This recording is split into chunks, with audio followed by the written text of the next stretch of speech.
മധ്യപ്രദേശിലെ ഗ്വാളിയോറിൽ ഒരു 21 വയസ്സുകാരി ഭർത്തൃവീട്ടുകാരുടെ പീഡനത്തെ തുടർന്ന് ജീവനൊടുക്കിയ വാർത്ത കഴിഞ്ഞ ദിവസമായിരുന്നു 24 അവർ ചർച്ച ചെയ്തത്. സ്ത്രീധന പീഡന മരണങ്ങൾ ആവർത്തിക്കുന്നുവെന്നതിന് ഇപ്പോഴിതാ മറ്റൊരു ഉദാഹരണം കൂടി. പടിഞ്ഞാറൻ ഡൽഹിയിൽ ഒരു യുവതി കെട്ടിടത്തിൽ നിന്ന് വീണ് മരിച്ചു. സംഭവത്തിൽ പോലീസ് കസ്റ്റഡിയിലെടുത്തിരിക്കുന്നത് സ്വന്തം ഭർത്താവിനെയും സഹോദരി ഭർത്താവിനെയുമാണ്. മരണകാരണമാകട്ടെ സ്ത്രീധനത്തിന്റെ പേരിൽ നടന്ന തുടർച്ചയായ പീഡനവും.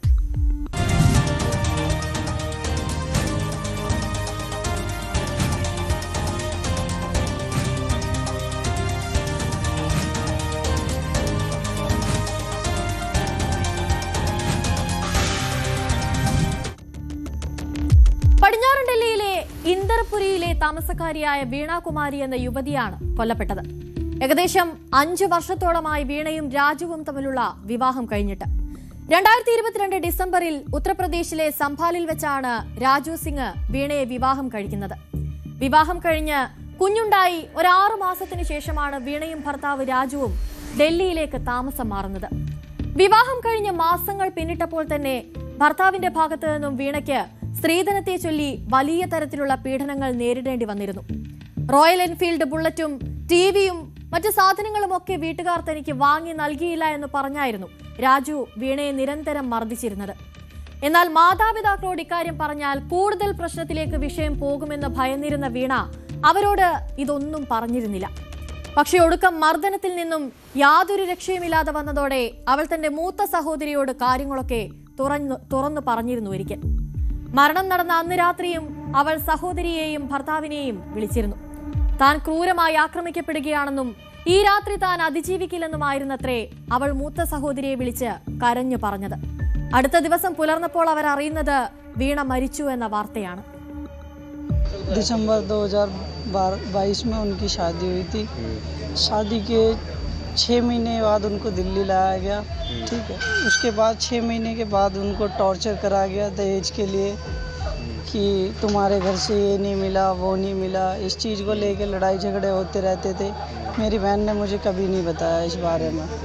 उसके बाद जब मैं वहाँ 1 दिन 15 दिन या 20 दिन के लिए गया था रुकने, तो मैं आया, मैंने देखा कि वो लोग लड़ रहे थे, मार रहे थे मेरी बहन को, लड़ाई झगड़ा कर रहे थे, उसके साथ में गाली गलौज कर रहे थे. तो मैंने भी देखा मैं भी करूं, लेकिन नहीं सर, मेरी बहन ने मुझे शांत कर दिया और वहाँ से लेके आ गए. काफ़ी मारपीट हुई थी उस टाइम. तो मैं अपनी बहन को घर लेके आ गया. घर लेके आने के बाद जब मैं वहाँ पे लेके गया वापस उनके घर, समझौता करवा के उनके पापा के पास फ़ोन करा था, तो बाप ने उनके ने ये बोला मुझे कि तुम एक काम करो, फैसला कर लो, मेरे पास बहुत पैसा है, मैं देख लूँगा, तुमने जो दिया है वो तुम ले लेना और मैंने जो लगाया वो. उसके बाद सर फिर चलता गया. थोड़े दिन माफ़ी मांगने के बाद में उन लोगों ने कर लिया. उसके बाद में सर फिर एक बार फिर झगड़ा हुआ था, जिसमें उन्होंने मेरी बहन को इतनी बेरहमी से मारा कि उसके कान का पर्दा फट गया. अच्छा जी. उसके बाद में उसके कान का पर्दा फटने के बाद भी उसका इलाज कराया हम लोगों ने. कंप्लेंट नहीं करी आप लोगों ने? सर कंप्लेंट हमारी बहन ने नहीं करने दी थी हमें. वो चाहती थी कि ऐसी घर बना रहे, किसी में ना बिगड़े. वो मेरे पापा और मुझे कभी भी. 18 तारीख को क्या कॉल आई थी आपके पास? 18 तारीख को सर ये कॉल आई थी हमारे पास मेरी दीदी की, कि बड़ी दीदी के पास, कि बहन तू मुझे बचा ले, ये मुझे बहुत बुरी तरीके से मार रहे हैं, ये मुझे मार देंगे, और जो मेरा बेटा है वो तू ले लियो, मैं बचूंगी नहीं, ये मुझे मार देंगे. इतना बोल के घबराई हुई थी बहुत ज़्यादा. उनका कॉल कट गया. और उसके बाद में सर हम निकल चुके थे घर से, रास्ते में थे, इनके भाई का कॉल आता है हमारे पास कि तुम्हारी बहन छत से कूद गई. इन लोगों ने ये बोला हमसे. तो छत से कूदने के बाद सर हम हॉस्पिटल पहुंचे. वहाँ हमारी बहन को मृतक घोषित कर दिया गया था. മരണപ്പെടുമ്പോൾ വീണയ്ക്ക് 25 വയസ്സായിരുന്നു. വീണ വീടിന്റെ മേൽക്കൂരയിൽ നിന്ന് വീണു എന്ന ഫോൺ കോളായിരുന്നു ബന്ധുക്കൾക്ക് ലഭിക്കുന്നത്. അപകടത്തിന് പിന്നാലെ വീണയെ ആശുപത്രിയിൽ എത്തിച്ചെങ്കിലും അവിടെ വെച്ച് വീണ മരണപ്പെടുകയായിരുന്നു. എന്നാൽ വീട്ടുകാർ ഇതൊരു കൊലപാതകമാണെന്ന സംശയത്തിൽ തന്നെ ഉറച്ചു നിൽക്കുകയാണ്.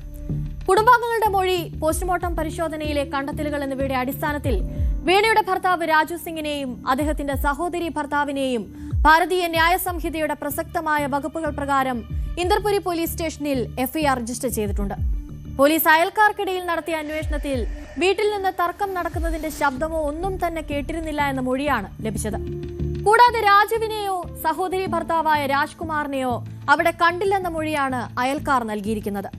അതുകൊണ്ട് തന്നെ ഇതൊരു കൊലപാതകമാണോ ആത്മഹത്യയാണോ എന്നതിൽ കൃത്യമായ ഒരു നിഗമനത്തിലെത്താൻ പോലീസിന് സാധിക്കാത്ത സാഹചര്യവുമുണ്ട്.